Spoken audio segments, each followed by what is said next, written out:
UAP, unidentified anomalous phenomenon. Are they extraterrestrial, interdimensional, time travelers in origin, or are they simply a result of top-secret military projects, false flag alien invasions, psyop, drones, or other human-made aircraft? Join the discussion now on UAP Crossfire.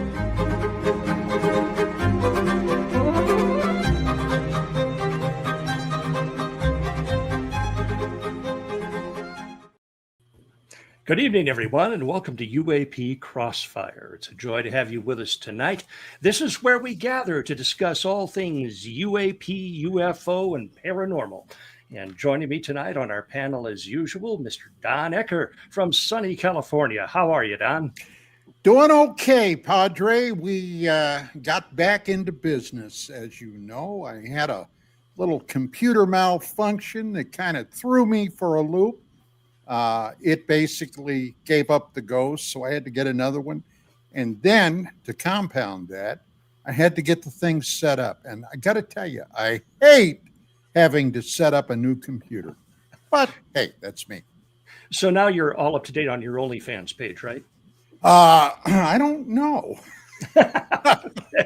When he finds out what an OnlyFans page is, he'll let you know. Okay. And if anybody here should have an OnlyFans page. Of course. And that voice of an accusatory tone just back from Saudi Arabia, so suntanned and here back in the U.S. So welcome to Commander Cobra. How are you, sir? I am excellent, and I am excellent because waiting when I return from my trip is my copy of UFO magazine, and Mr. Ecker and his lovely wife took the time to pick out one. Obviously, my obsession with flying triangles. This is the Avenger 2 that was going to be the Navy airplane that didn't get built. It was one of the designs. It also has some representation of other aircraft that may or may not be flying. Tremendous. Don and I were talking the other day, and he asked me about the magazine. It is just so fun to read stuff from that period and what is still very relevant. But one of the things that I found most interesting, and one of the things I love when I look at old National Geographics, old Popular Mechanics, is the ads. I don't know how close you can see the ad on this one. It's got a little pornography in it on there. But this is an ad, okay, that also is selling a ET detector for your personal defense. And you can use MasterCard as well as Visa. I have mine too. It's a close up here of the and look at that. He again another perfect selection for you on the Native Americans with all your experience up there in South Dakota. I mean, Absolutely. They just did a tremendous job, and I am so touched. I really mean that sincerely. It was just a wonderful gift. It really is. Me too. I'm really looking forward to diving into this weekend. I've got some time off, and I'm going to be reading that cover to cover. So thank you, Don. Really appreciate it. You gentlemen are more than welcome. This one's this will be a framed one pretty soon. Mr. DePerno is not with us this evening. He's off arresting some sort of a Bigfoot creature in his backyard. But we want to talk about the latest in UAP UFO news, and there is a lot going on. I want to begin by taking we've got Skywatcher with us. Oh, we cannot let off the commander on his little over wherever trip that he was just on. It all went very well. Thank you for the contact and the support when I was chatting with you guys by emails and messages. Yes, there I am in my favorite kind of suit. Did you get a picture of when you were riding the camel, Cobra? No, but here's a couple cameras going by me in traffic. In the back there, and I believe that the good Padre said that's just like when he puts his four-wheelers in the back of his. Yep. When you put a couple camels in the back of your pickup there. I had a great time. Obviously, the Saudi Air Force folks that I work with are stupendous. The whole team I was there with was great. We got a lot done, and it was a very big positive turning point for my project. So I'm very proud, but I thank everybody for the happy emails and stuff that was sent along the way. Thank you. And before you guys continue, Don, on behalf of myself, of course, I want to send my love and thanks to you and Vicky for sending me a magazine as well. You got it there? I don't have it here. It's still in my Why? drawer. Because Why I don't not? want what he's putting me on the spot. First of all, I don't want my dog or my mother to get even near it. So it's in a drawer so nobody can touch it. Did you send him UFO magazine or did you send him a dirty magazine? An old copy of Hustler I had. That's kind of a UFO kind of thing. It was a space-based one, like Skywatcher, the moon, and it's an awesome one too. And he took the time to pick one, like you said, specific it perfectly fits the aspect of our personalities. And we'll ask Chris what you send him next week when Chris is on. Oh, I can tell you right now, UFOs and war. Oh, there you go. Okay.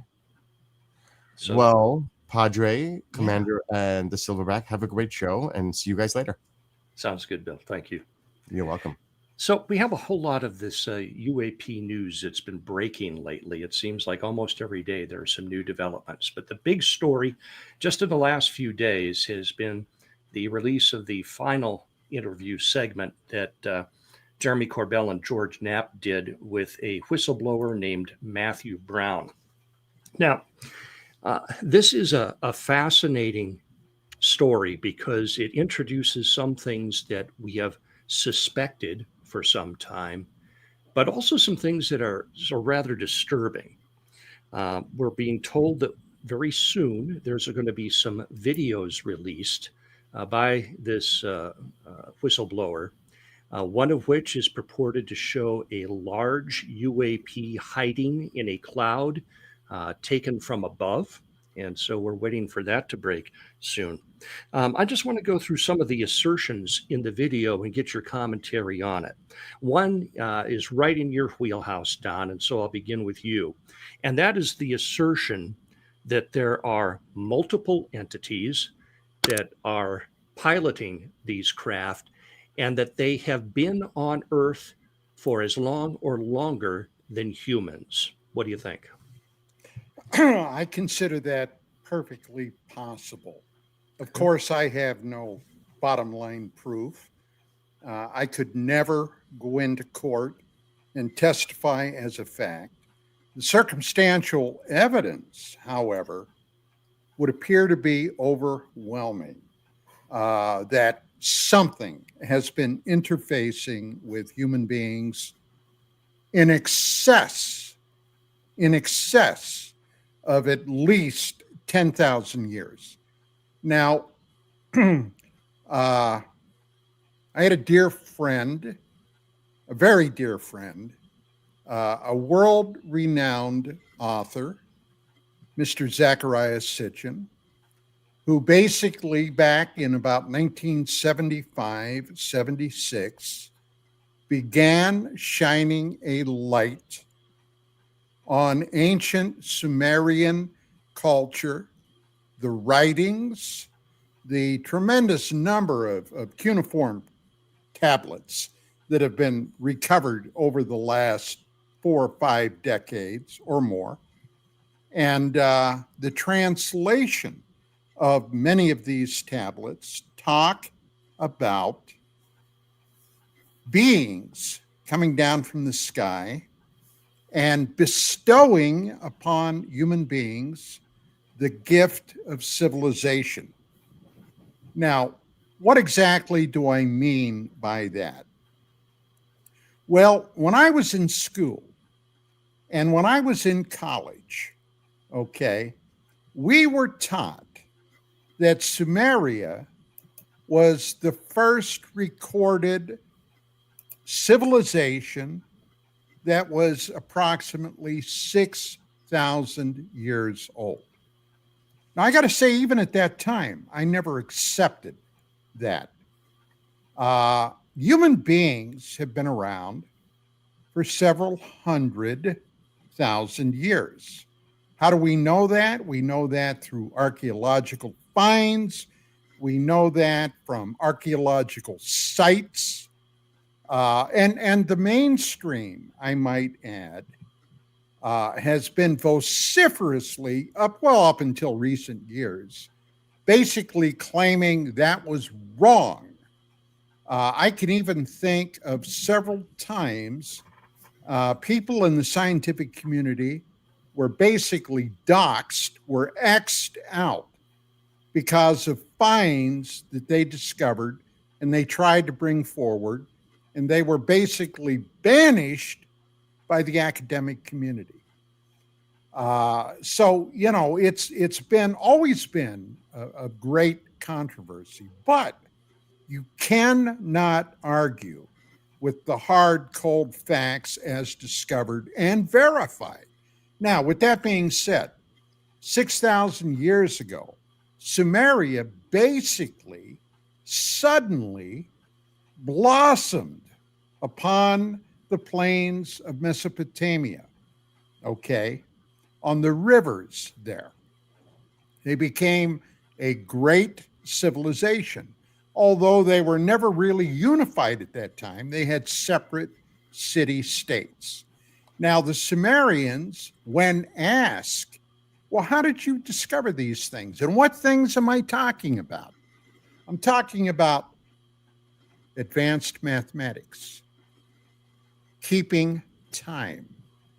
I'm talking about astronomy. I'm talking about agricultural pursuits. I'm talking about animal husbandry. Seemingly out of nowhere, here are these people that have all of these things, building grand temples and structured ziggurnauts, okay? Having armed forces. They had unified armies, trained warriors. How did that happen? Well, according to the Sumerians, they were bestowed those gifts by a group of beings they called the Anunnaki. And basically, Anunnaki translates roughly into those who came from heaven to earth. Now, they also maintained that the human beings were basically well, they didn't use these terms, but they were genetically engineered from proto-humans, ancestors of theirs, okay? And they were put together in order to, among other things, worship the gods. Now, these gods, these so-called gods, these Anunnaki, all right, purportedly even walked among them. They were not some amorphous thing up in the sky. They were actually there, okay? They would come, they would leave, and also they had more than commerce with these beings. As a matter of fact, there were even accounts in Gilgamesh, the great king, okay, Sumerian king, was purportedly the byproduct of one of these unions between a human being, his father, and an Anunnaki goddess. Now, there are some other things about these beings that are very unusual. They were compared to us and today. Okay, what's the average height of a male today? Anywhere from 5'9" up to 6 feet tall. Of course, we have individuals that are much larger than that and much smaller than that. But average speaking, these beings, according to the Sumerians, were gigantic in stature. They would average, well, females 10, 11 feet in height, males up to 14, even 15 feet tall. They were gigantic beings. Now, one thing that I've always done, and I'm a vociferous reader, okay, and researcher. There is a biblical book, the Book of Enoch, that, by the way, was tossed out of the Christian Bible for a myriad of reasons, according to the so-called authorities at that time. But this book, if you've never looked at it, and incidentally, you can find it online, This book is scary.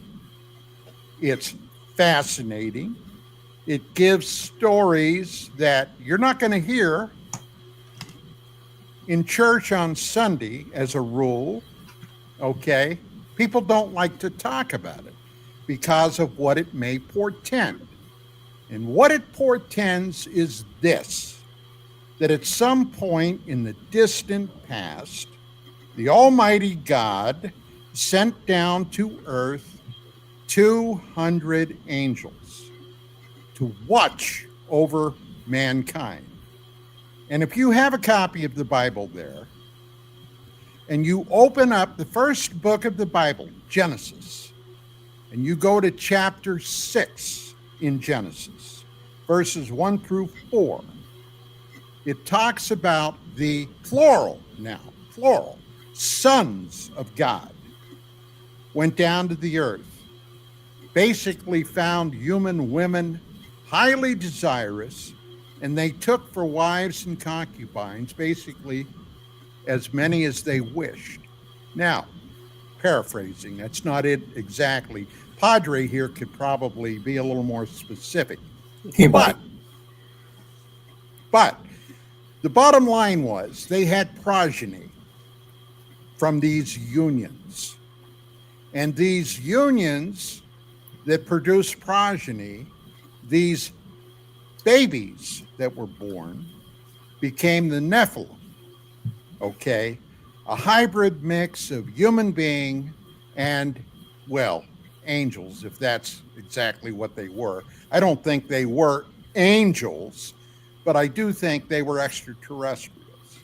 Now, these Nephilim were some bad Jose's, okay? Because later on, among other things, they were brutal. They preyed upon humans.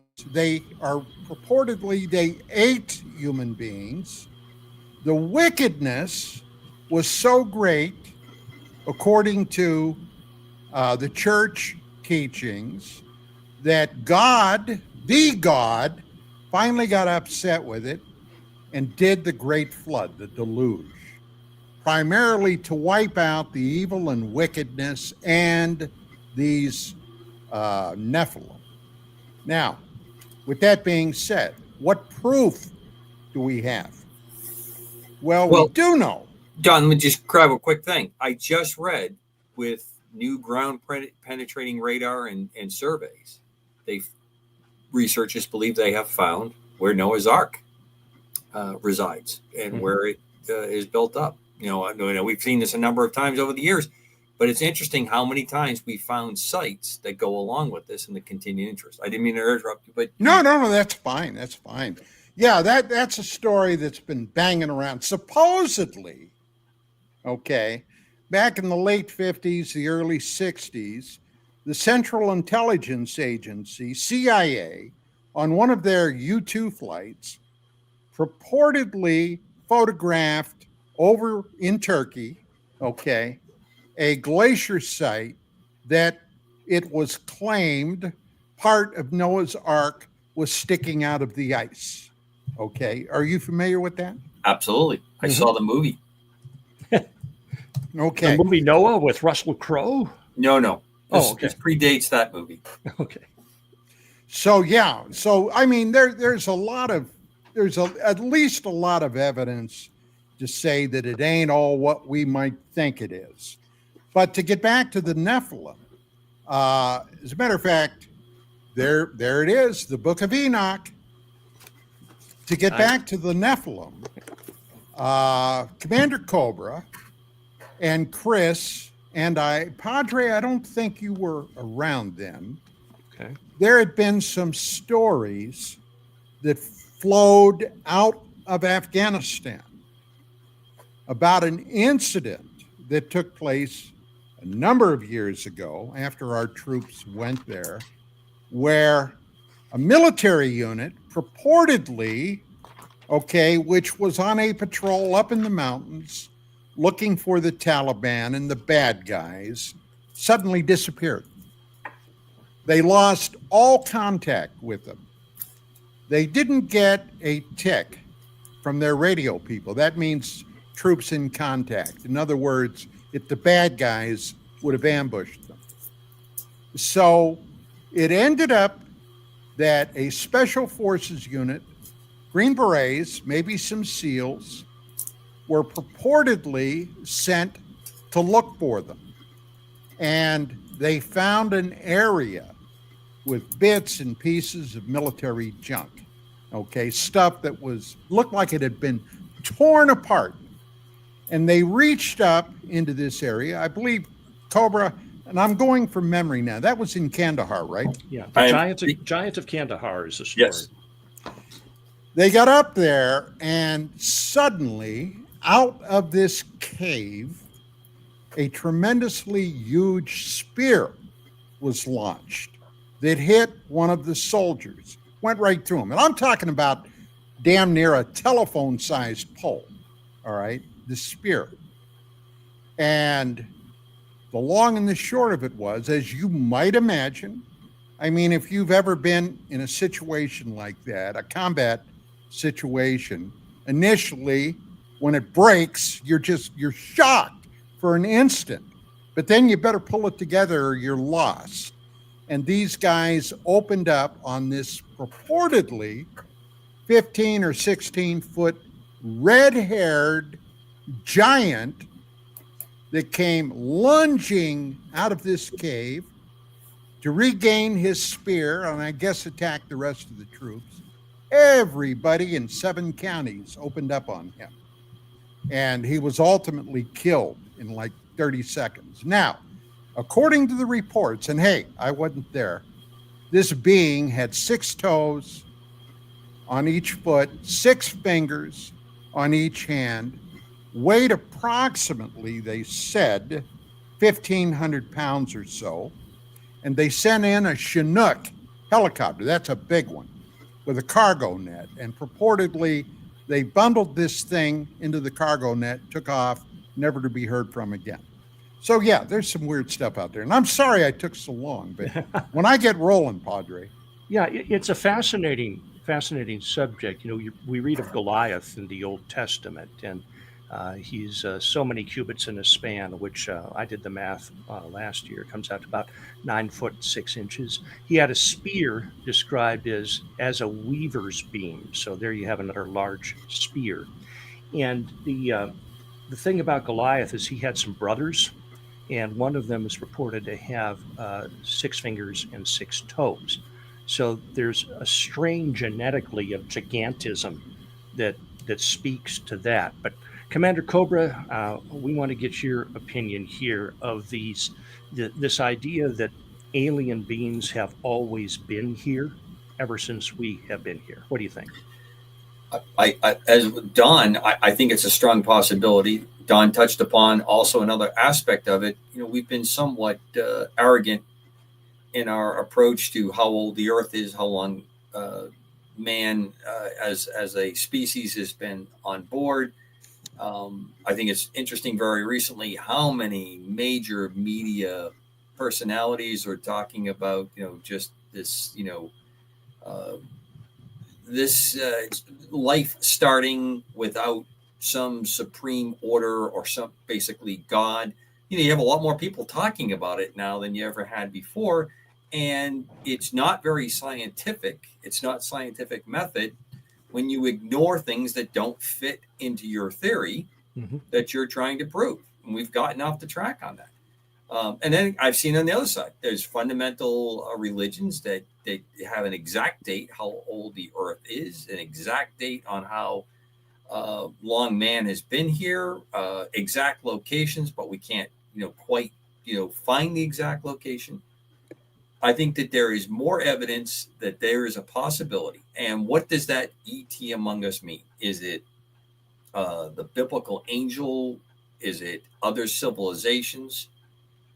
At this point in the discussion, I don't think that that's nearly as important as to say, are you willing to entertain and look at this from that perspective? And if you are, you will find a number of things that we've just barely scratched the surface on. Books of Enoch, the Hebrew Christian Bible, the Quran, Taoism in Asia. There's repeatedly patterns that follow on this.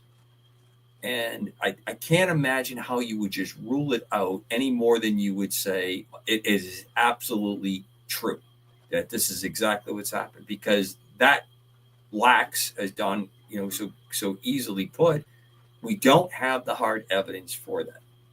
Mm-hmm. But if you're willing to entertain those theories, if you're willing to at least listen to them, I think it helps actually broaden your perspective when you look at other things that go on. Perfect case in point. You've just tied biblical recordings of Goliath and David, who becomes King David, and the leader of the Jewish nation. And there's now, obviously, when you get some of the reports, did somebody have good Old Testament or First Testament knowledge and had 6 fingers and 6 toes in this combat encounter? Maybe. But I think it's worth understanding that when you say that it absolutely has to be this, you are denying yourself the ability to look at the whole picture and actually maybe get something revealed.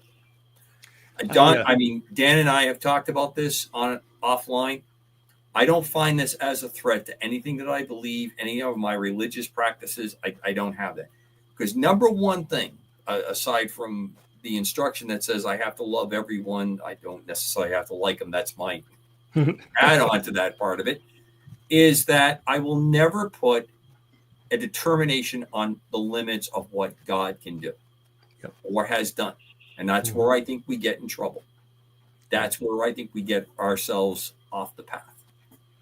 Oh, I just want to tag on to something that each of you has said, tangentially related. But if you would permit me, we have referenced this passage several times in Genesis, and I have it right in front of me. If you'll just allow me to read these few. This is what happens when you bring a padre to the show. I'm reading from the book of Genesis, chapter 6, commencing with verse 1. When mankind began to multiply on the earth, and daughters were born to them, the sons of God saw that the daughters of mankind were beautiful, and they took any they chose as wives for themselves. And the Lord said, my spirit will not remain with mankind forever, because they are corrupt. Their days will be 120 years. The Nephilim were on the earth, both in those days and afterwards, when the sons of God came to the daughters of mankind, who bore children to them.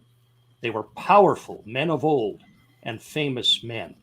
And when the Lord saw the wickedness was widespread on the earth, that in every inclination of the human mind was nothing but evil all the time, the Lord regretted that he had made man on the earth and was deeply grieved. And then we move into the story of Noah and the flood. But what this tells us is, as Don paraphrased accurately, is that there were these beings here described as the Son of God, and in theological circles, there's great debate as to actually who these beings were. Don referenced the Anunnaki, and you said that name means beings from above. Is that those who from heaven to earth came? Okay. So as Cobra just said, when we start to have an open mind and look at and cross-reference outside of what may be our box of comfort, we can begin to find bits and pieces that tie together. I mean, the Genesis account talks about beings called the sons of God, who purportedly came from above. Then we have the Anunnaki, whose name means beings from above. And as a result of this interaction, there were bad guys on the earth, and the Nephilim come into existence. You can see that, as Cobra has just said, it's dangerous when we simply just put up our force field and say, nope, I'm not going to go there. It's wrong. I mentioned to the guys before the show that this week I finally finished Luis Elizondo's book, Imminent. And one of the things he had in there is he was referencing the pushback, supposedly, allegedly, that he had from high-level officials in government who were, quote, fundamentalist Christians, who terminated his exploration of certain avenues because of their closed-mindedness And they simply said to him, read your Bible if you want the answer, or you're doing the devil's work. Don't look into this. It's all demonic.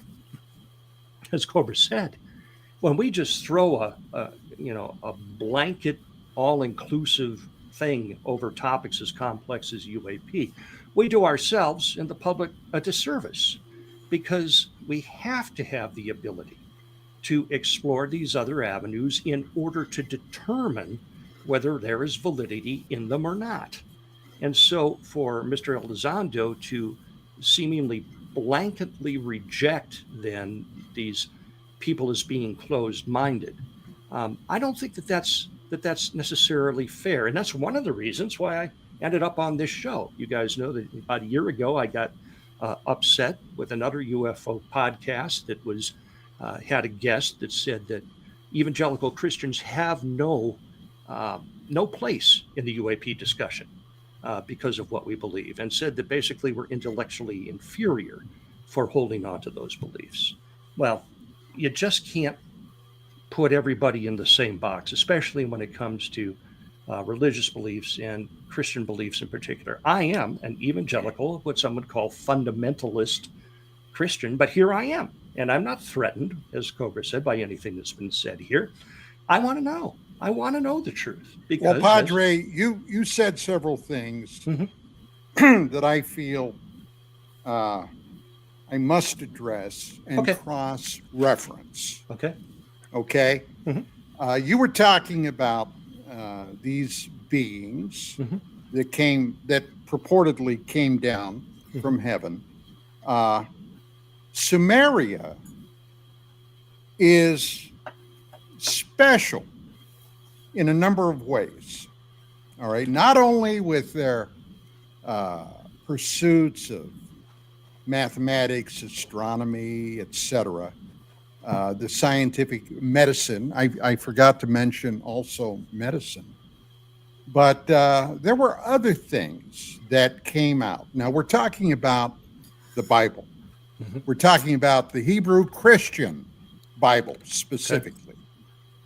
And tell me, Padre, who is the recognized father of the Jewish peoples? Oh, Abraham is the father of all the Abrahamic religions, which is Islam, Judaism, and Christianity. Yeah. Where did Abraham come from? He came from Ur of the Chaldees, which is Sumeria, I believe. Yes, he did. My first point is to talk about that. Okay. He was a Sumerian. Actually, at that time, he would have been called a Habaru. Okay, which is very close today to a Hebrew, but a Habaru. All right. The black-headed people is what Sumeria was known as, the black-headed people. Now, when he came out of there and began wondering, which basically Habaru, that's what it means. Okay, they wonder. He took many of things that later would be incorporated into the Jewish Torah and ultimately into the Christian Bible. One of those things, and I'm not going to go into all of it because, my God, I'd be here talking all night and you guys will get upset. But one thing was the flood. All right. The Sumerians had a flood tradition. All right. And later, this flood tradition became incorporated into the Christian Bible and also excuse me, I'm sorry, phone. I hate when the president calls you while we're having a show. I know it. Or the NSA to tell me to shut my mouth. You never know. But anyway, okay, here are the deals. That many things within the Hebrew and Christian Bible originally came from Sumerian writings. So you got to ask yourself, how much crossover between Abraham and what he did emanated originally from Sumerian traditions and what have you. That's number one. Number two, Padre, you talked about Elizondo and being cautioned by some senior, according to him, some senior officials at the Pentagon about the danger of pursuing certain avenues in UFO. The hell with the UAP. It's always been UFO. It's UFO research. Okay. And that caused me to think, all right, now, my understanding of this topic began many years ago. And originally, and I believe I've said this here a number of times, initially, I believed everything was a nuts and bolts thing. Okay. Actual physical craft coming from perhaps another star system. And incidentally, I still believe that in part. But then other things started to happen, which caused my thinking to evolve. Skinwalker Ranch was one of them. All right. Now, I talked to some people that had been out there, not the least of which was George Knapp. Okay. Now, that incidentally might be great fodder for another evening to talk about that. But according to Knapp, they witnessed some absolutely astounding things, including a being crawling out of a seemingly impossible thing, a portal. Now, if any of that's even remotely true, that suggests an interdimensional rift, something that was able to come through into our reality. Now, Knapp, okay, and I questioned George. I did everything. At that time, Robert Bigelow owned that property.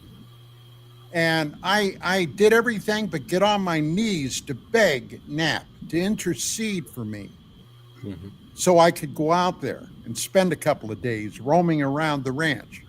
I got to tell you, today I am very, very happy that never came through, because there were stories that were floating around, and I checked on them, okay, that entities apparently followed some of these people back to their homes and created havoc.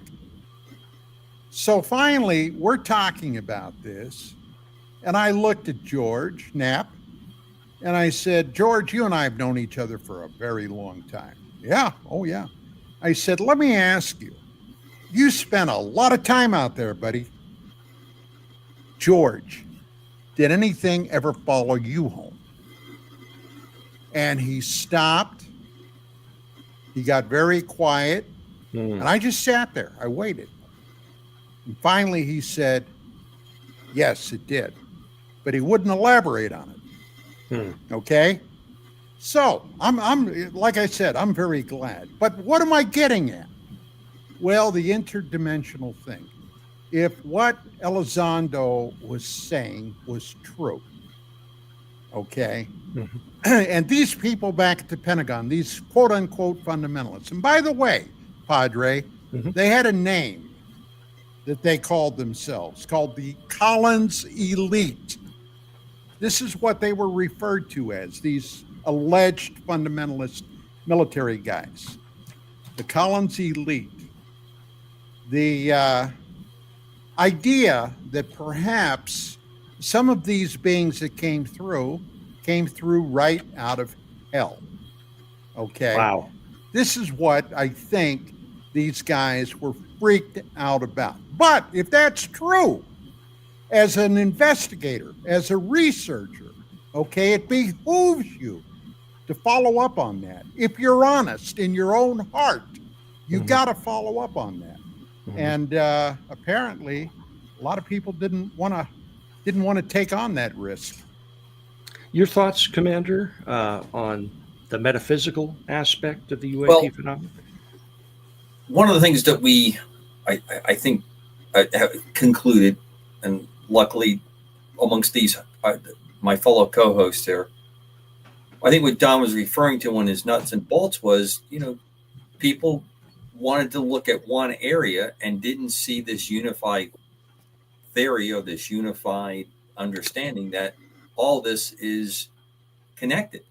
Mm-hmm. We have countless UFO, UAP activity that has Bigfoots. And in our chat room, Genghis made a question remark: is the Sasquatch a possible remnant of the Nephilim?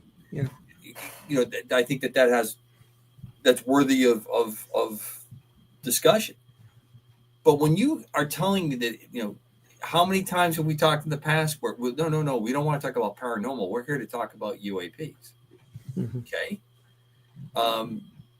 Interdimensionality might be the way that you bring a craft over great distances.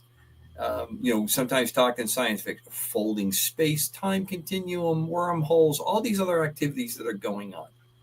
And it may also explain why we don't have lots and lots of evidence of where they may be hiding, because they may leave the portal. Well, if that's available, it's like a highway, right? Or it's a doorway. It might mean there's other entities that are there.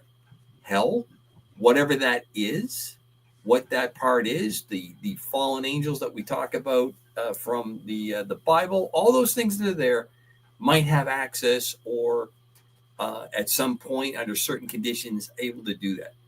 If you are willing to accept that part of the discussion, a lot of this fits or makes some level of sense. At least to me it does, why we have some of the things that go on. And if you want to be more of a purist on this and just look at aspects, that's fine as well.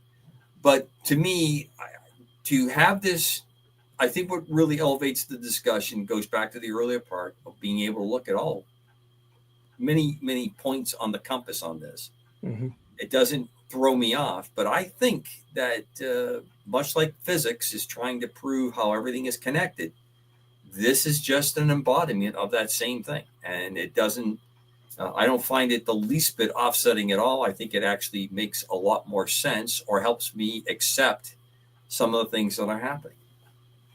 I wanted also, Commander, to kind of tie into what you're saying with this realization by many in the scientific field, finally, an acknowledgement of a realm that they don't understand.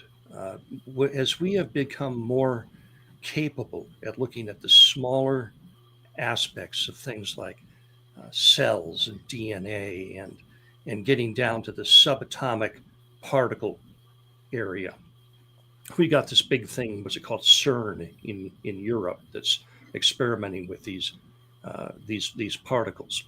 That there's a gentleman, there's a book I recommend for our viewers and listeners. It's called Darwin's Doubt by an accomplished scientist named Stephen C. Meyer. He's been a guest on many podcasts and news programs and so forth. And the book speaks to the fact that as scientists get down more and more into the building blocks of life, they've come to an understanding that what we have been fed as fact, as far as specifically the evolution of humans, is impossible. They're encountering things that point to an intelligent design of not just human life, but all life. And for those who wish to examine that, you can take a look at his book. Again, it's Dr. Stephen C. Meyer.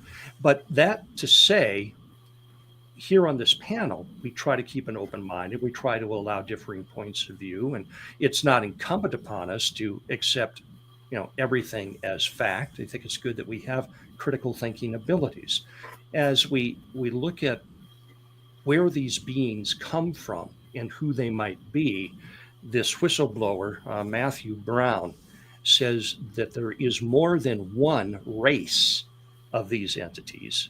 And even he acknowledges he doesn't know if we're dealing with interstellar, interdimensional, or some other form of being. But there are factions of them that are at war with one another. And as Don, it sounds like you're talking about my paper on disclosure. Well, and Don, you've talked in the past about this, and I think you have too, Commander Cobra, that there are what are the mosaic reliefs or artwork from ancient India that seem to imply that there was some kind of a great war or conflict going on in the heavens. Commander, let's start with you. What is your perception on the nature of these beings and their hostility toward one another or possibly to us? So it tells me if that's the case, and there seems to be not just in ancient Hindu recordings as late or in the 1600s, we have all these famous tapestries and paintings that show this. We have things that are in cathedrals. A lot of things are documenting, showing these kind of things, and they can be explained away, or can have that alternate theory to what people are seeing and talking about. It tells me at the onset that these are not ultimately spiritual beings. They don't have that. There's a physical nature to them. It tells me that it may be rival planetary races, or because you travel interdimensionally, you come from some other place. So right. Now, if it's interdimensionally that somehow we're all on the same planet, I understand that's a possibility. But I'm just saying that's the travel method to go forward. Are they looking? Are there some that are looking to dominate? Is there some kind of if you put it against the kind of world events that we are facing now with all the different geopolitical kind of things going on, I think that would apply to other civilizations that are from other worlds, other dimensions, however you want to phrase that. Doesn't throw me off. It does seem to be consistent with some of the interactions that people have reported over the years, of it being friendly, of it being horrifying, and then kind of like an in-between intersection where there seems to be these workers that are doing like the yeoman work, the collection, the study, and then the return, after they've got their sample. And if you look at how we sometimes will do the same thing to animals on this planet for research or whatever reasons that are going on, and they're trying to investigate, it kind of fits the pattern. I don't know if our own experience is what is influencing what people are saying that they've experienced, or if it's or which way it goes, or if it's a little bit of both.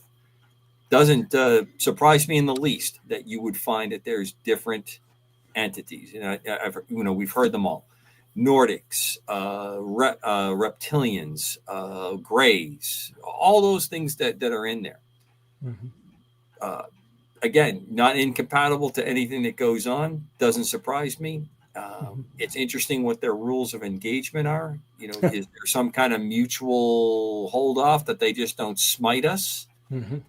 Is there something that's going back and forth? Are there some that are here that are, working that, the intergalactic, interdimensional special op to protect us, despite our own best efforts to knock ourselves off the planet and destroy the planet? Don't know. I think that there's a multitude of theories out there, more than my little reptilian brain can. Not saying that I'm a reptile. I'm just saying. You've spilled the beans, Commander. The truth is out there now. Okay, Don, your perspectives on a ET war going on and Earth caught in the middle. Well, okay.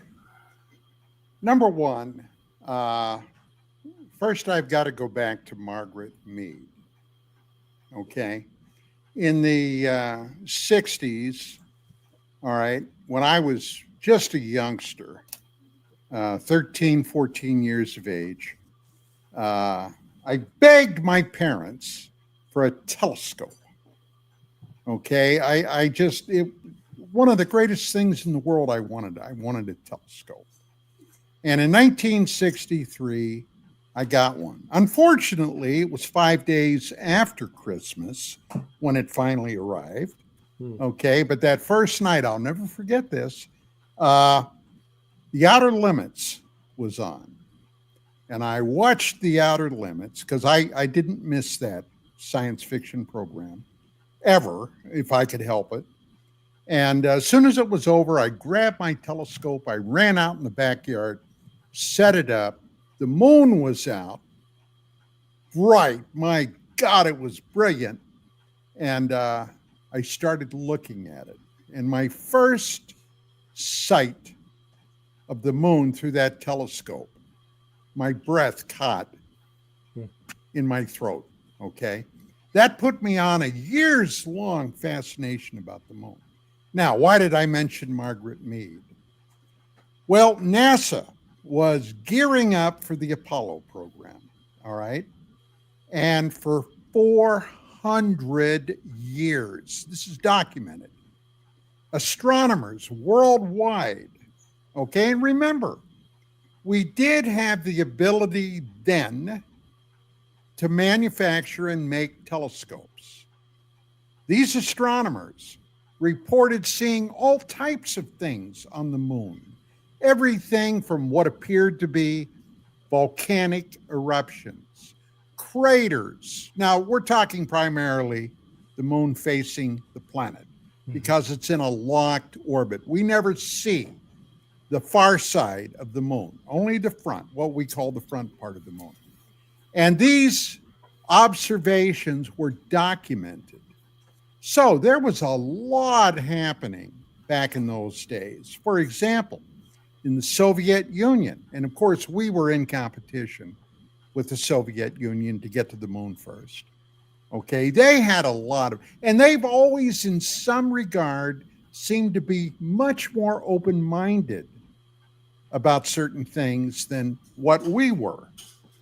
Now, for example, the Martian moon Phobos.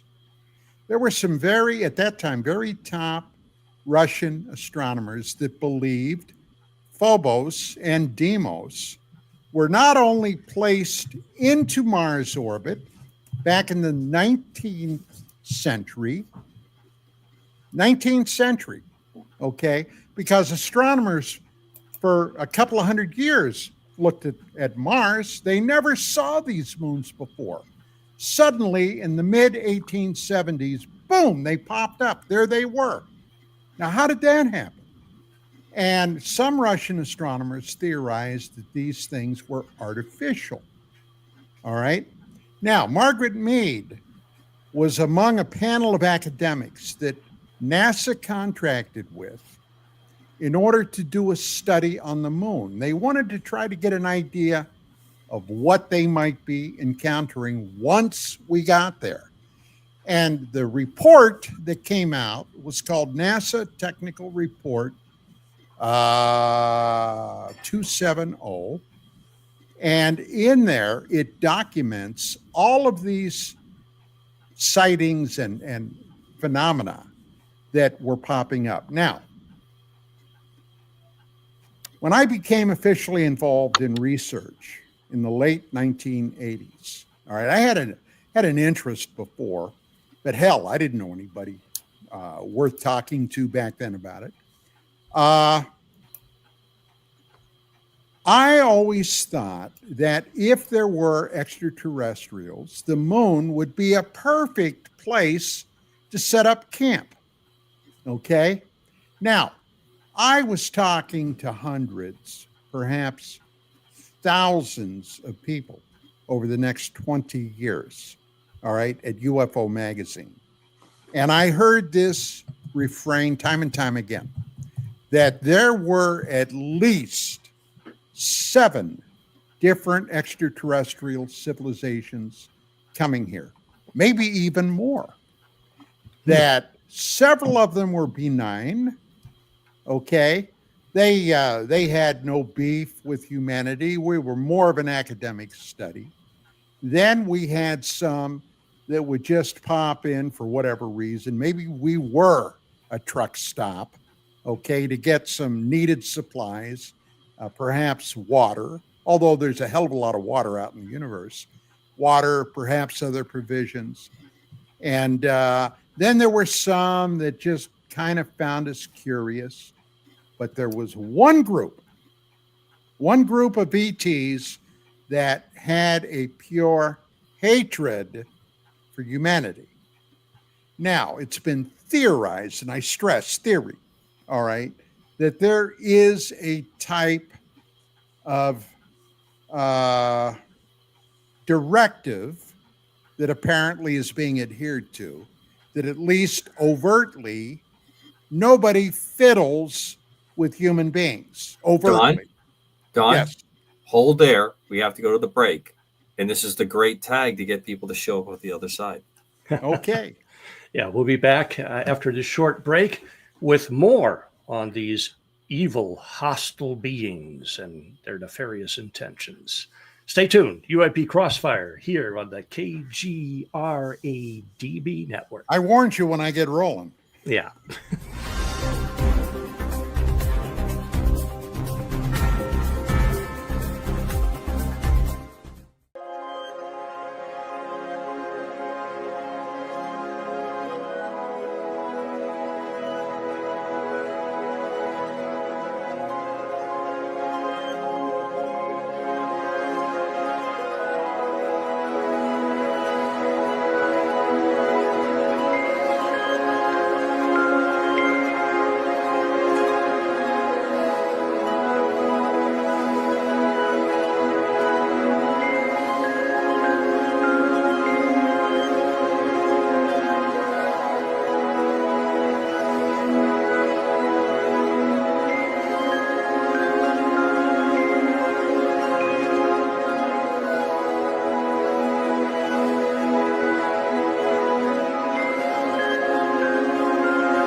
From Iraq and Afghanistan, our brave warriors are coming home, wounded. Some with wounds you can see, some with wounds you can't see. Wounded Warrior Project was created to support our men and women coming off the battlefield.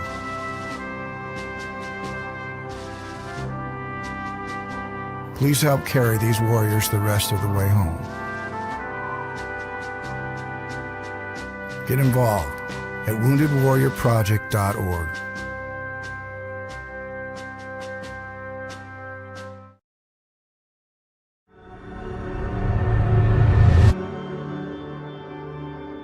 MUFON is the voice of thousands of like-minded people who want to see change. We speak up against UFO secrecy. We engage governments and agencies around the world on the topic. We share information with the public through our journal, website, newsletter, social media, and even our own TV channel. When you join MUFON, you add your voice to the cause. Few things are more important in our time than understanding the UFO question. Join MUFON. Find your friends.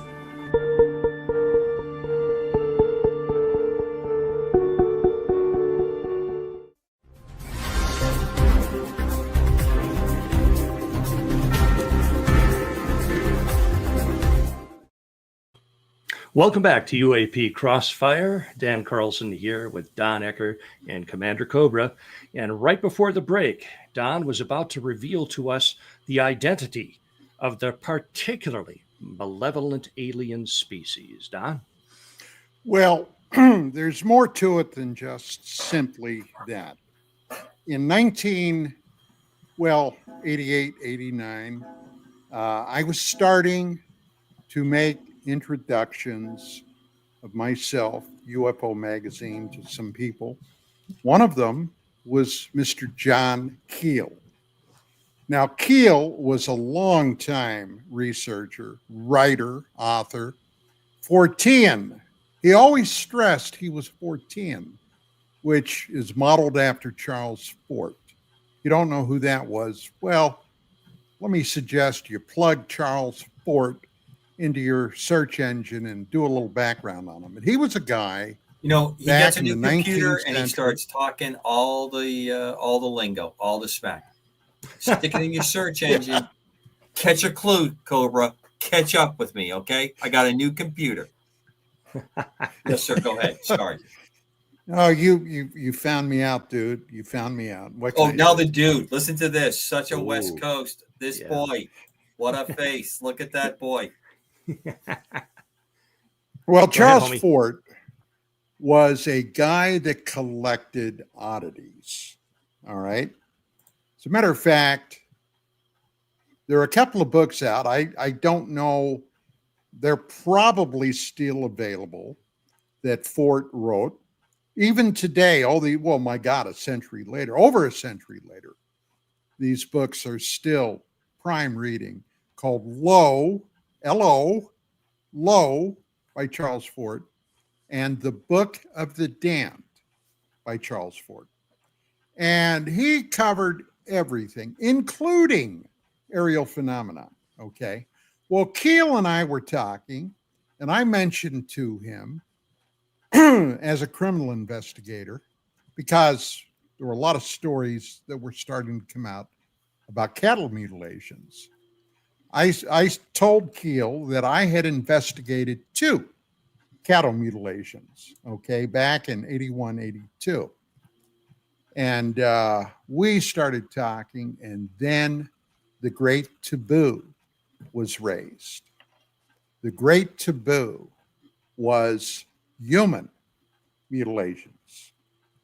And Keel gave me a couple of cases where some inexplicable and, quite frankly, horrifying things happened. All right. Well, he shouldn't have said anything, by God, because that put me on a 3 or 4 year quest to try to break through that. And that was 3 or 4 years I was beating my head against a solid brick wall. But that's story for another time. But who would do something like that? Well, okay. There were other things happening, like drug cartels. I mean, you can get stories like that out of Mexico today, but these were precise mutilations, and with surgical precision. I mean, down in Mexico, if you get on somebody's wrong side, they're apt to pull a machete out and just hack you to pieces. These were not that. All right. So that kind of suggested to me that, okay, there might be some bad guys out there. All right. And then Penetration was released. Ingo Swann. Now, in the mid to latter 90s, the stories broke about the Stargate program, psychic remote viewers. And believe me, if you weren't around then, or if you weren't paying attention then, that was quite a story. Well, as soon as I got my hands on that book, I took it home and I devoured that thing as quickly as I could. Now, remember, at that time, I was in the middle of my lunar research. So one day at UFO Magazine, I get a call from a gentleman back in New Jersey, Bordentown, New Jersey, by the name of Pat Martilio. And he said, Don, he said, boy, I'd sure like you to come back here to Bordentown and give a talk on your moon research, on your lunar research. Would you consider that? And I said, well, Pat, sure. I have to talk to Vicky about it. But yeah, I think we could probably do that. Now, you realize UFO Magazine is a small operation. So, we've got to make arrangements and what have you for that. He said, yeah, sure. Well, I ended up going. And Vicky and I both went. And Pat, of course, did a lot of promotion about this. So before the talk, I'm in there with Vic, and these guys walk in, and my God, one of them was Ingo Swann. Okay. Now, who was Ingo Swann? Well, you probably all today know who Ingo was, but he was the gentleman, and I might add, he was considered one of the very top psychically talented people on planet Earth. All right. And some of the stuff that he did, well, it's mind-blowing in hindsight. But anyway, we were introduced. I shook his hand. We went up to a separate room, sat down. We talked. And I'm kind of ashamed to say it today, but I was a smoker then, okay? And Ingo loved little cigars. All right, he smoked little cigars.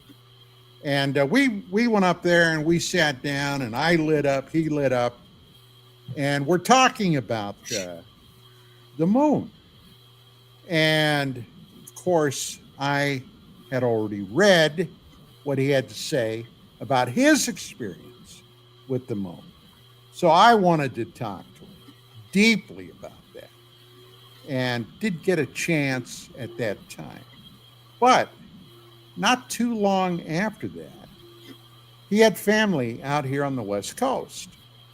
So I got a call from a friend of his and said, "Hey, Don," he said, "how would you and Vicky like to meet me and Ingo, okay, at a restaurant? Ingo's coming out here and he'd like to see you guys."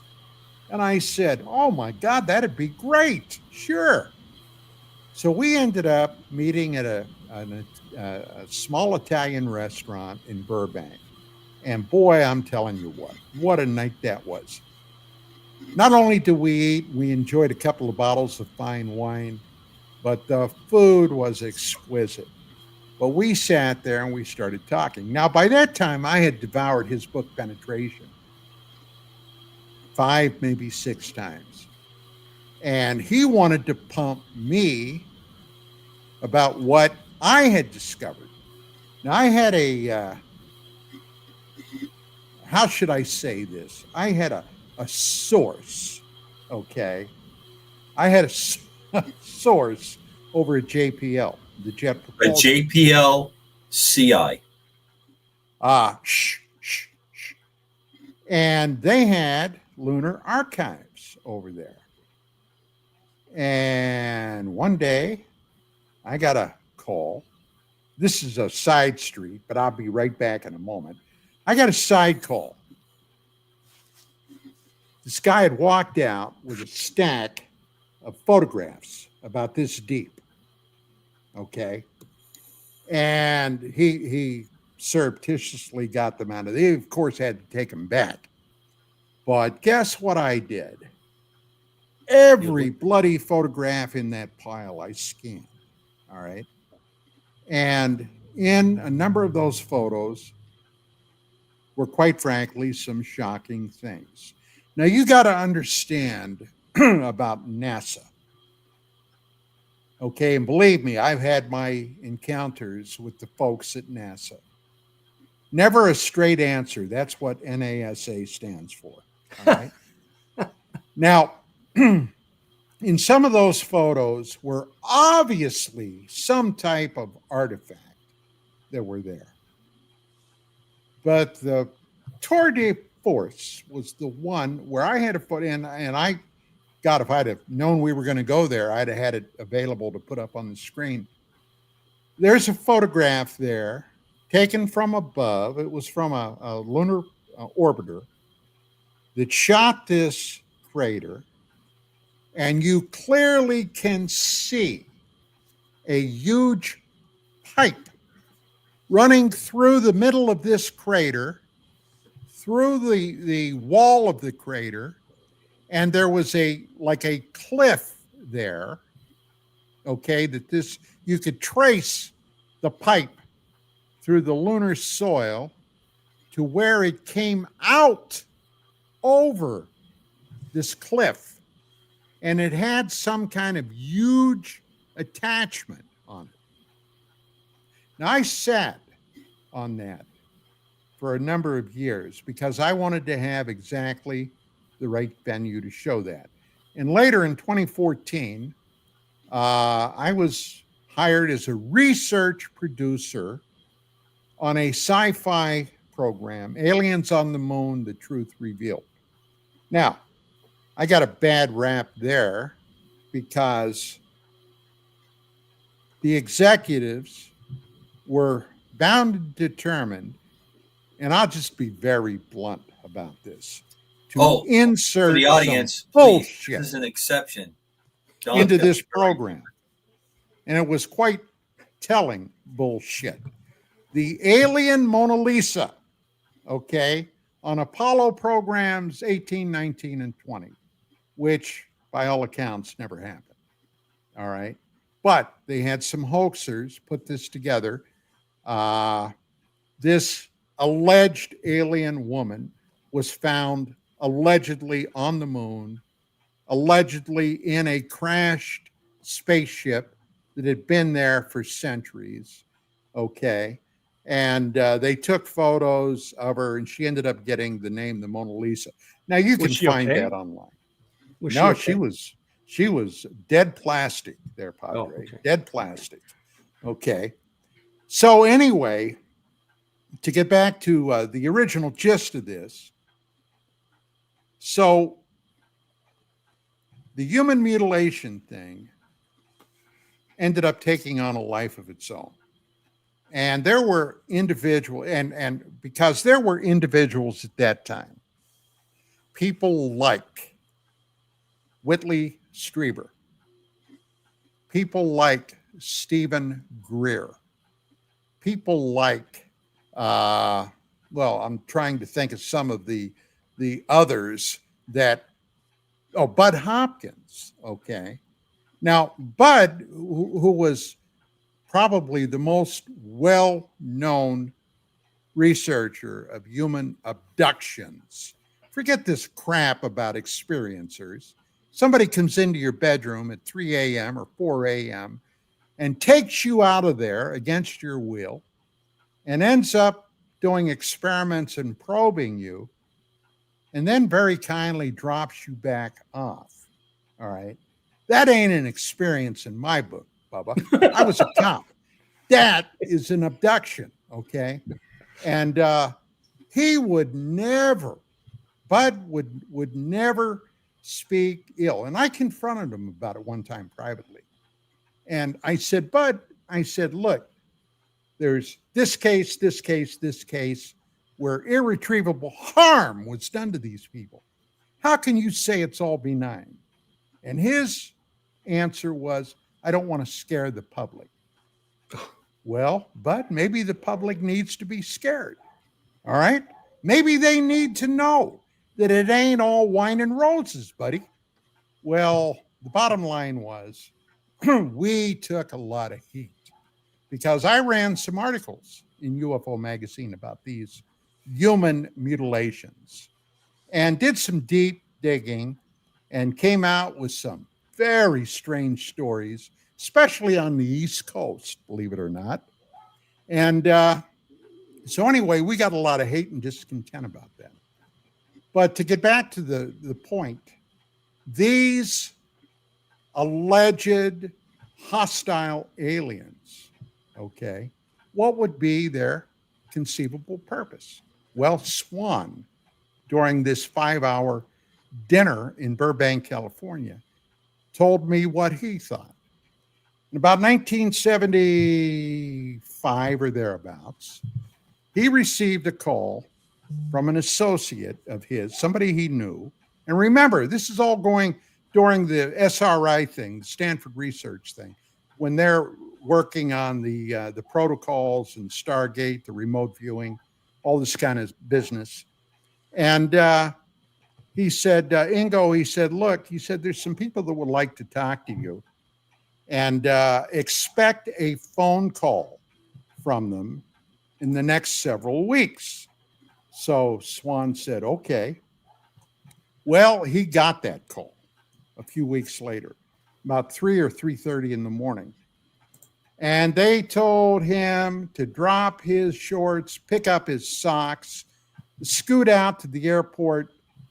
They wanted him to fly down to D.C.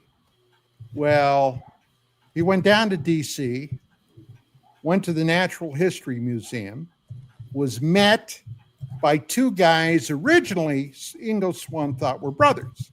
They weren't, but they were very similar. These buff guys looked like they spent all their spare time in the gym lifting weights. And, these guys, he quite frankly was scared of them. And they put him in a car, put a blindfold over him, drove him out apparently to an airport, put him on a helicopter. They took off. They flew around for a while, finally landed. He got off the helicopter, the hood's still intact, went downstairs, went into a very, from what he said, a very deep room down below, and finally had his hood taken off. And basically, he said he was met by this man who called himself Mr. Axelrod. And they knew all about Swann, okay? They knew everything about him, even the kind of cigars he smoked. They had a big package of his favorite cigars right there. And the deal was, we want you to do a remote viewing job for us. And by the way, they never identified who they were. And we will pay you $1,000 a day while you're here. Well, good God, even today, are you going to turn down $1,000, okay, for one day's work? So he said, fine. Well, what they wanted him to do was to remotely view the moon. And they gave him a set of coordinates. He began, and when he first mentally touched down, he was confused. He thought he was back on Earth, because here was this open like plane with what had like tractor tread marks in it. But anyway, Mr. Axelrod got him squared away, sent him to another location, gave him the coordinates, and go pop there. And finally, he saw what appeared to be almost like stadium lights, okay, over this crater. And he walked over there, and there were buildings there, all types of things. There was like a green haze over this area, apparently some type of shield. And then the freakiest part was when he saw humanoid creatures working out of the buildings without environmental suits on, in the dirt, under this shield. And he was kind of flummoxed. What the heck is this? And suddenly, they knew he was there. They all started looking up and pointing. And somehow, psychically, they knew Ingo Swann was observing them. Well, he freaked out, told Axelrod this. Axelrod immediately had him break the connection, come back. And, hey, he was shaken to his very core. Now, what he told me that night, okay, in Burbank, he said, Don, he said, I spent the next 3 or 4 months scared out of my mind that they were going to come and fry my brains. And I said, well, obviously they didn't. Well, we started talking more to get an idea of what this might have all been about.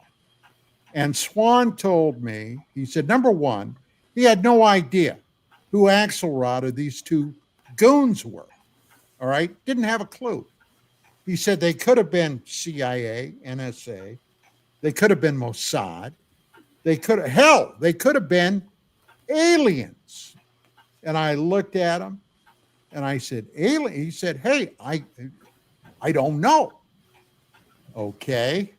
And incidentally, there was another incident that I brought up where he encountered a beautiful, ravishing, barely dressed woman in a supermarket here on the West Coast, where these two thugs were at opposite ends of the store, keeping her under observation.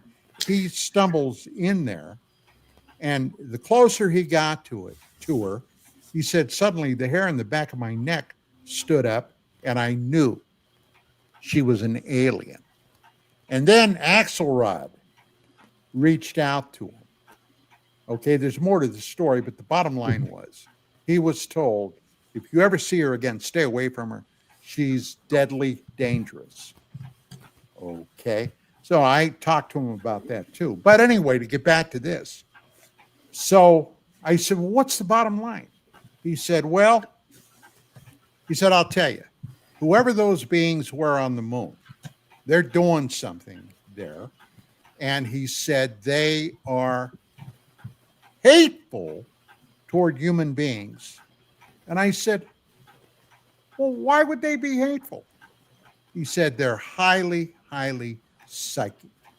And they are highly, highly angry that human beings also have a psychic talent. So that was his, readout on this, why there may be, So if we are psychic, and he obviously was, Swan, my God, he was psychic.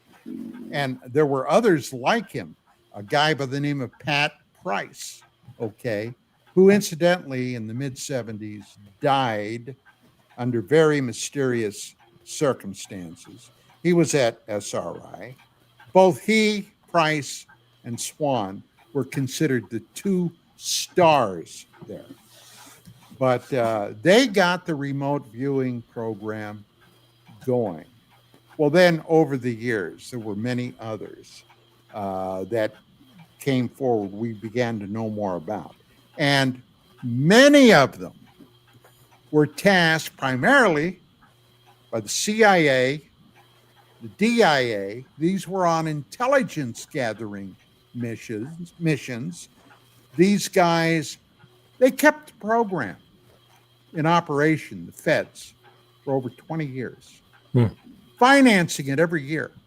Now, look, Cobra will tell you, and I'll tell you, I was involved in intelligence in Vietnam. They don't do something if they're not getting something for it, especially not for 20 bloody years they're not, So they were getting something out of this, and many of these guys encountered UFOs, and it had nothing to do with UFOs. But on some of these missions, there was one very famous case where a Soviet, at that time, there was still a Soviet Union, a Soviet submarine they were keeping an eye on for some reason. And there was according to the remote viewer, was a UFO hovering above the Soviet sub. The remote viewer clearly saw that. So, there's a lot of things going on here that most people don't even have a clue. And once again, I apologize. I'm going to shut up now. Okay. Well, thank you, Don. There's some important historical information there. I want to get back to this interview that was done with Matthew Brown. Now, before I ask the questions, gentlemen, I want to give you a little bit of background on Mr. Brown. He is a U.S. national security and defense analyst. He served as a contractor, not a direct government employee, in several high-level roles within the U.S. government. Specifically, he worked as a policy advisor for the Office of the Secretary of Defense, a technical advisor for the Office of the Undersecretary of Defense for Intelligence and Security, a program advisor for the Department of State. His work involved access to classified materials, and he did hold a top secret / sensitive compartmented information, or TS/SCI clearance, with a counterintelligence scope polygraph indicating he was entrusted with highly sensitive information. Now, he alleges exposure to the Immaculate Constellation document that was read into the congressional hearing a few months ago. And he says that it was in 2018, while he was reviewing classified materials on a shared server at the Pentagon, where he accidentally discovered misfiled documents related to this unacknowledged special access program. And he described his roles as involving analytical work, pulling together all source information to draw conclusions, a skill set that he applied to his findings on UAP.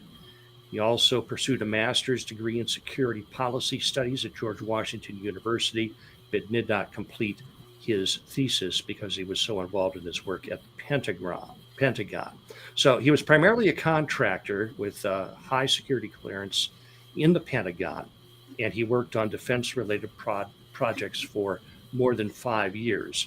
And he emphasized that he was not a UFO enthusiast at the time.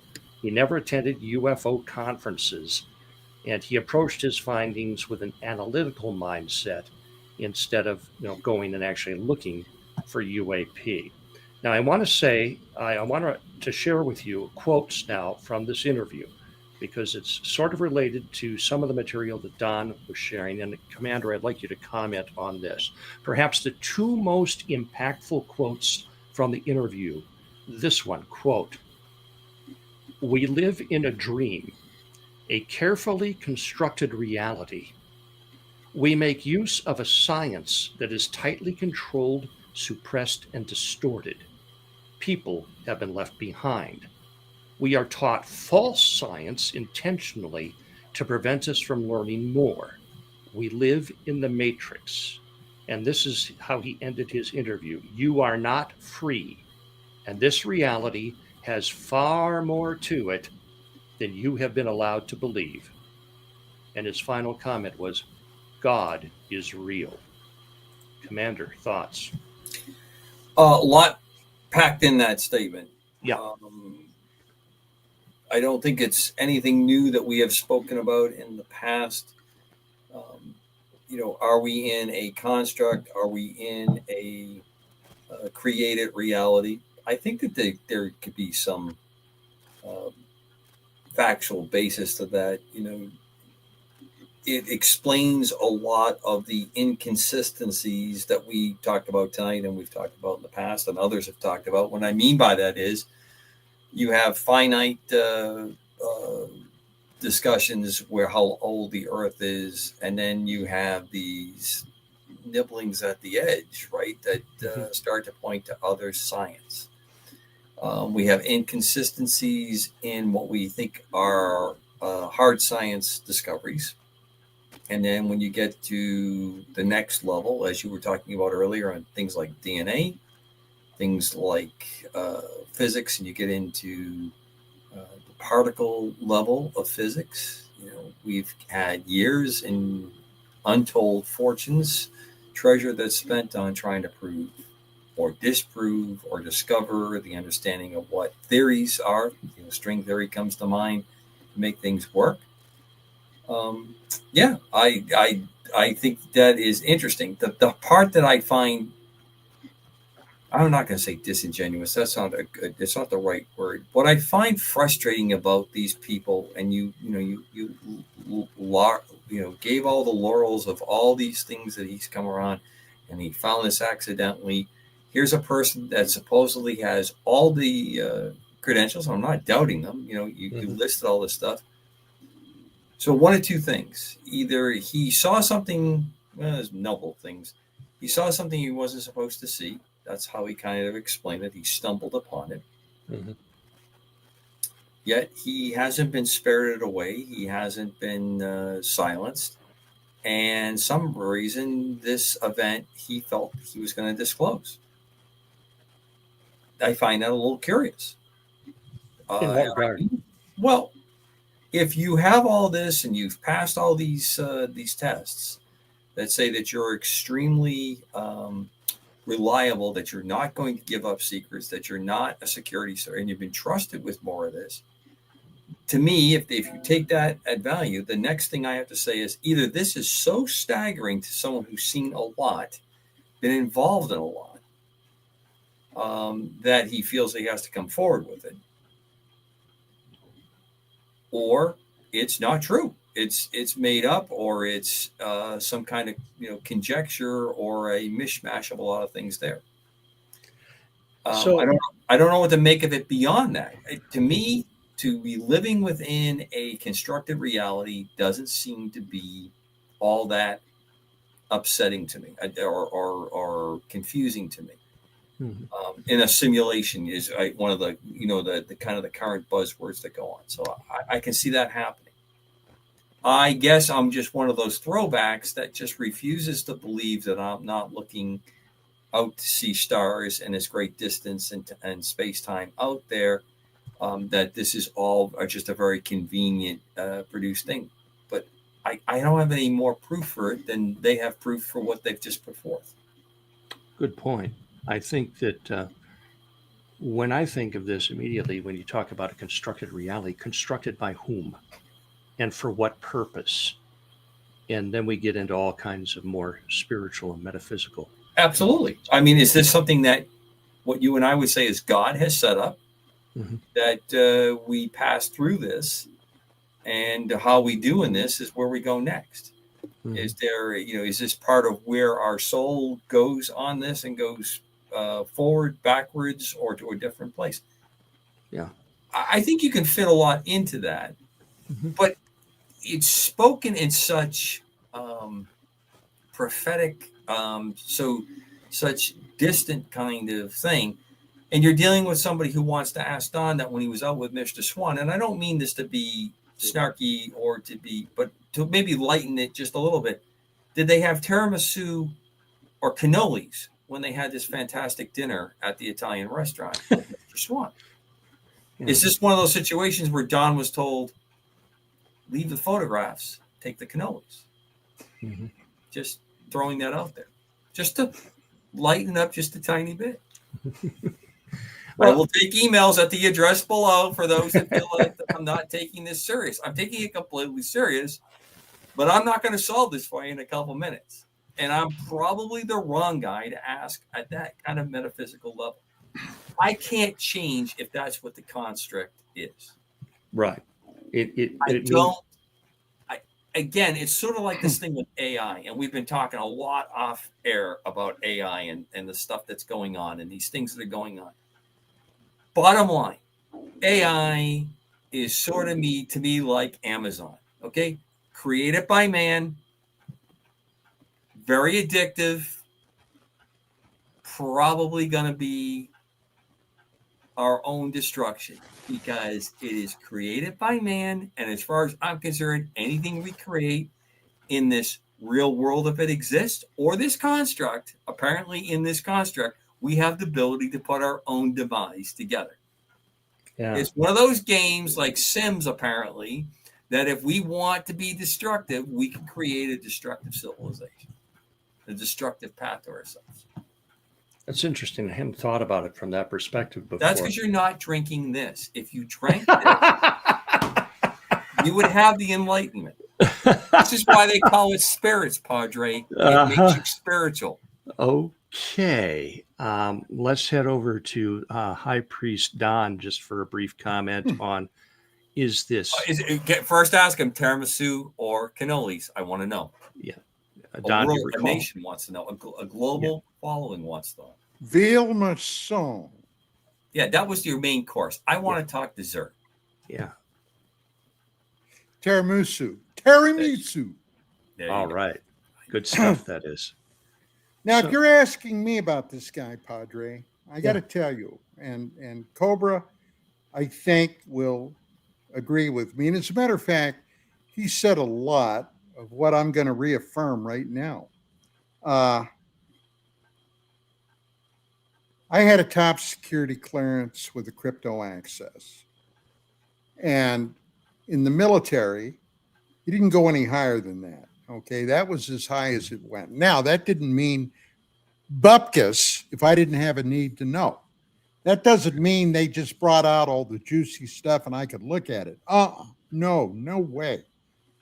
Now, this guy, as a contractor especially, if he saw where the Pentagon had stored the family jewels, I got a hard time believing that he basically purloined that. And now he's out willy-nilly talking to everybody with no repercussions. Okay. Even David Grush, all right, after his testimony at Congress, and he was given permission to do that, suffered consequences. Mhm. All right. Somebody went in and pulled out his medical files and spread them everywhere in an effort to embarrass or destroy him because he was on the spectrum dealing with some autism. And this was a guy that was given the go ahead. Now, this guy, I don't know. I've got hey, look, you had a hell of a story. Yeah. All right. Hell of a story. And parts of the story I found enjoyable. Doesn't mean I believed it, especially when he's sitting there fat and sassy and there are no bullet holes in him. Remember, in 1947, on July the 26th, 1947, National Security Act was signed into law. And in the event of a security problem, all right, under the National Security Act, they can do anything, including suspending the Constitution. And they can also, if it's deemed necessary, can commit homicide, can kill somebody if it's a threat to the national security of this nation. And here's this guy. Huh? Is that actually written in their permitted, terminate with extreme prejudice, or however they put it? Read my paper. Read my paper on disclosure. I thought you read it. No, I haven't received it. Well, I'll take care of that right away. Yeah, please. I'd like to read it. Okay. But at any rate, yes, including premeditated murder. Am I using hyperbole there, Commander Cobra? Nope. So the bottom line is this guy is fine. All right. His house didn't burn down. His car didn't blow up. All right. He didn't have an unexplained heart attack or a brain aneurysm. I got to say, I'm dubious about this guy. Now, am I always right? Absolutely not. But on something like this, okay, if he exposed the family jewels, I got to say, I think something would have happened to him. Commander Cobra, would you agree or not? Yeah, that's kind of what I was driving at, Don. I don't know if we get people that, and this is part, because I'm very sensitive to deception, and because all of this is man's interpretation of what's going on. And we've had some very popular movies in Hollywood. I think a lot of times the ideas of what we see in Hollywood are, not emanating from some particular screenwriter or group of screenwriters' creative genius. I think that there's a planted kernel. There may be even a manufactured kind of process to use entertainment as a way to possibly get us ready and conditioned for things that are going to be revealed, or to send us off into other directions. Independence Day, the Matrix movies, all those things, put together a very interesting possibility. And previous to those movies, I never heard any of the things talked about. I did hear scientific people talk about these kinds of things, talking about, the simulation and where we're at, and reality, is a perceptive and the whole part. Okay. If that is all the things that have occurred, if that is part of it, does it change what we're experiencing within this? But in the particular part, I guess I just tend to be a little bit curious, a little bit introspective, just because I want to believe, just because I have beliefs. I would put this in a more personal level. If someone was to stand up and tell me that they are the second coming of Christ, I'm going to be very careful, because the book that tells me that this is going to happen says, beware of false prophets. They're going to come before that. Mm-hmm. Again, I think that's a fairly instructive way to look at this. Uh-huh. There was no preconditions in my Christianity that says that I have to immediately recognize this person. Mm-hmm. That's not part of what I have to do if this occurs. So right. When I see this and I hear this and I hear and I see the long part of it, or the DD-214, one of my favorite things that's always brought up about the DD-214. I mean, the DD-214, like, they can't be falsified like any other document. Or in the age that we live in, how many letters, diaries have I seen, and then they come to find out the font that they're showing doesn't really reflect the period that we're talking about. That that we're using a typeset that really didn't exist before on this date that's come out. I want to have a critical thinking approach to all of this. Okay, you've told me this. Now tell me, since you've seen this, I'm doubtful. I'm telling you, okay, I want to believe you. I'm taking you at face value. Help me through my problems that I have with your background, which is supposed to add legitimacy to what you're saying, and explain to me how this happened. Okay. I want to move now to some other UAP news and discuss that briefly. Going viral now on what used to be Twitter is now X is something called the Buga sphere. And forgive me if I'm mispronouncing that. It's from Buga or Buga, Colombia. A video of an orb that crashes into a power line and falls to Earth. This has allegedly been covered. There are videos of it online and still images of it, and recently released CAT scans of it.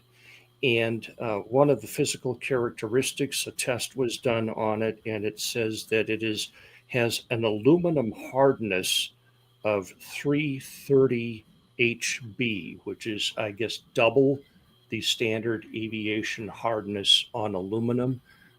Commander Cobra, can you address that aspect of aluminum and aircraft construction? That particular standard does indicate that it is, double the general thickness, because you tend to use aluminum because its lightness allows for a lot of strength for a lightness weight, and it's not uncommon that's the outside skin for that very reason. Tends to tell me, though, that this would be a fairly terrestrial event, that this is not something that you would be using in a non-atmosphere type capability. The writing on it, or I should say imaging, hieroglyphics, whatever you want to call it, I'm a little disturbed by the quality of the etching in this object. You would expect a advanced civilization to be capable at least of graphic design that is symmetrical, and not, you would expect the images to match up, and you can see that there are irregularities and so forth. And the CT scan of it reveals an unusual interior. As yet, we don't really know what, but the claim is that it is a form of anti-gravitic drive or something that defies gravity. Here is a picture of the image, and if you look at, the various etchings in it, you can see the lines are a little bit wavy. If you look at the curve in the curved images, it's not precisely curved. It looks like somebody had some fun with a Dremel tool and tried to be clever. Your thoughts on that, Commander? Okay. I looked at this and I got to say that I kind of dismissed it. Okay. If it is doing what it's doing, It does remind me years back of a guest that I have who explained the types of vehicles that they were using, that they had created, that display these kind of characteristics. And they looked like much more like the traditional flying discs that we've seen. The sphere is an interesting thing that's on there. I had the same kind of reaction, Padre, on, well, I guess if it's anti-gravity, if it doesn't have that, there's certain aerodynamic things you're not worried about, meaning the skin friction of having those carvings on it would cause not having. It's not really highly polished, so if it's doing that, maybe it doesn't require, the aerodynamic part of it has been pulled away because it's operating in a different sphere. Interesting that it had this power line encounter. More interesting that there was somebody there to capture that power line. Allegedly, yeah. But and someone there to capture these events or witness these events, which kind of makes me think, well, maybe there was something more drone-ish about that this was some kind of terrestrial or created vehicle. I just can't get too excited about this one. This reminds me a little bit of Mexico and the alien mummy that they had, and the whole government there was looking at it, and they were X-raying it, and then that just kind of went away because it just it wasn't adding up, and there's a lot of interesting stuff going on it, and it went away. Now, I want here's the guy that said earlier on, having an open mind on that. What I'm seeing and what's happening with that just doesn't match what I think would be going on if we had something happening there. So I just don't have not a lot of excitement on this one. There are a couple other things. Wrong. A couple other things I want to get to, but before I do, Don, your impressions of the Booga sphere? Everything's Charlie Deuce said. Okay. So there was a government official who I think was last month. Forgive me, I had his name and I misplaced it, but he claimed that we currently have technology to warp time and space. And if in fact that is true, that is huge, because the amount of energy required to do that is absolutely insane. I mean, they would have had to have perfected fusion or something like that to make it work. But we are also hearing now the president, and he's said it 2 or 3 times now as a warning to our enemies, that we have weapons in our inventory that no one else on Earth can even conceive of their capabilities. And you wonder if the government is preparing us for something there by saying, okay, we can warp time and space. That'd be huge. And these new weapons, combine that with the release of information this week that the new B-47 6th generation fighter will actually F-47. F-47, my mistake, will be available within the next 2 years. And when you look at the amount of time, I think the F-35 was in 10 years. Yeah, don't even compare it to that. Great airplane in many respects, absolute disaster of procurement. Let's not even bring up the ugly family member here. Okay, but in terms of the aviation aspect of this, Commander, you are our expert on avionics. Your thoughts on time and space bending weaponry and so forth. So Charlie Deuce is my go-to guy. Okay.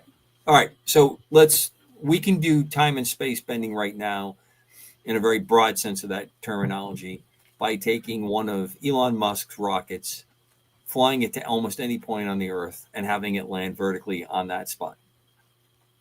Completely changing how we do anything in warfare and combat. So you could fly to almost any point in the globe in an incredibly short amount of time, land a rocket vertically, just like a perfect 1960s Japanese sci-fi movie to this day continues to blow my mind when I see them catching it in, they call the giant chopsticks for the booster and all that stuff going on. We're doing stuff that, we used to mock as fun part, and before Godzilla came out of the water and started, stomping on Tokyo. Okay. Obviously, you've touched upon another part of it, Padre. The amount of energy required to do this is probably pretty staggering, unless we've had a breakthrough in something. And I think the breakthroughs are probably there. But I'm going to go back to my old standby. If this completely, why are we pursuing the F-47? Why are we pursuing the B-21? Why are we doing this stuff? Why are we still using oil? If we have this energy capability, maybe it's so prohibitively expensive, but maybe it's so absolutely upsetting to the world order of how our economies are working and where we are. Let's be honest, folks. Let's look in the mirror. We're not very organized as a group of beings on this planet. We're just not. Right. We just had a conflict between two nuclear powers that, if I just read it correctly, are someplace around 125 nuclear warheads on each side, India and Pakistan. Okay? So my point is, we have elected and self-appointed betters that are trying to manage this. And we're still trying to have this money thing that's going on. You want to go back to our constraint, or our created reality? On the next created reality, let's not have money. Let's try that simulation and see how that goes, and see if we can have a better run when we run that particular scenario of the game that you're talking about. So my point is, it wouldn't surprise me in the least that we have things in hand, but we're trying to manage it. And all this business about AI, heard a very interesting story. Guys and gals are making tons of money on AI, much like we had the .com bubbles. And some people are already predicting that AI might be a bubble that's going on. And one guy clearly said it. So what? People made a ton of money on all the other bubbles, and a bunch of people lost money. That's how this is going. Okay. With all that said, do we have advanced technology? Very likely. Do we have some kind of realization of something that we have reverse engineered, an agreement that was made with a previous president in the 50s? Don't know. Wouldn't surprise me in the least. Are we at a point where we're trying to get above some of it? Maybe. We're at a very interesting time. It's a blessing and a curse at the same time. To answer your question, one second. I'm sorry. On this F-47 going on, the F-47 and the prototypes that they were out test flying, and I think that there's a much different approach, because the F-35 didn't go well. We spent a lot of money and we spent a lot of time to get to where we're at, and I think some lessons have been learned. The B-21 is a great example of how that has gone very, very well. And I have a strong suspicion that if we show these breakthroughs that are coming, this sixth generation manned fighter, and as we were explaining off air before we come in, we're not building any airplane that can be flown without a pilot. If you're doing that, you're stupid. There's just no other way. And I'm a pilot, and I always think somebody ought to be in the aircraft, but the ability to have non-human stick actuator in there is very, very important. That's just a capability you have to have for a whole bunch of reasons what that opens up. It doesn't surprise me how quick this is going to go. And I think there's a lot more guidance going on not to have another 10 to 15 year debacle that we've seen with almost everything else that we've gone forward with. I think the present administration is much more forward leaning, because if you have this big stick, if you have this capability, if you go and do this, it's going to prevent the need to actually do it. Now, turn to that. I turned Don over to you. Sorry that I went long there. No, that's fine. Back in the late 80s, about 87, there used to be a magazine. Today, it would be considered pornography. Actually, there were several around that today would be persona non grata. There was a magazine that went out for years called Soldier of Fortune. Mm-hmm. There was another magazine called Gung Ho. Okay.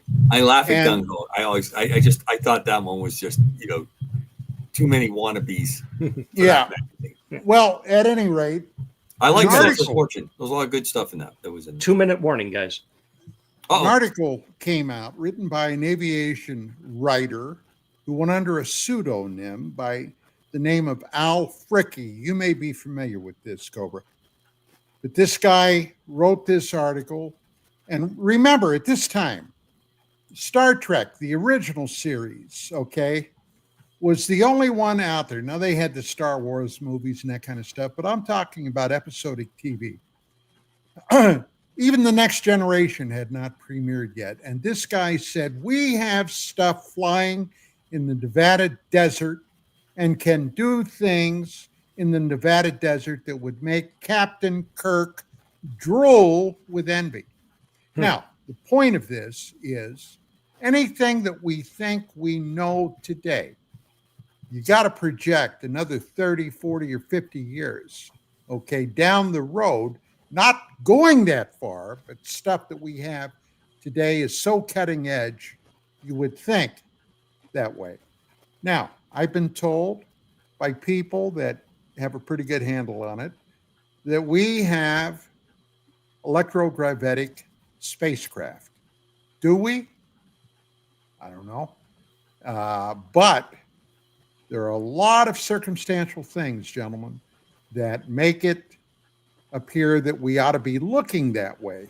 For example, how many times have you been watching the live feed from the ISS space station when suddenly something inexplicable flies into the frame and oops, the feed dropped off? Okay. Or somebody's hand goes over the camera? Well, guys, we have to wrap. We're getting the wrap from the producer. And on that ominous note, tell them we're not gonna. Speaking of feeds dying, ours is about to be cut off as well if we don't wrap the show up. So thank you to the greatest audience on the planet, as Commander Cobra says. God's blessings and his peace on all of you. Until we meet again, thanks for tuning in to UAP Crossfire. Thanks to all the Good night, all in the chat room. Good night.